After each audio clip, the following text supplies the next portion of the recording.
ప్రక్కన యేసు తోడుండగా నేను జయం పొంది లేచెదను.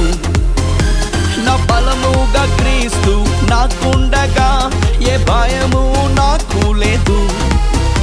నా కుడి ప్రక్కన యేసు తోడుండగా నే జయం పొంది లేచెదను. ఎల్ షడాయ్ నా దైవమే, ఎల్ రోయి నా తండ్రి.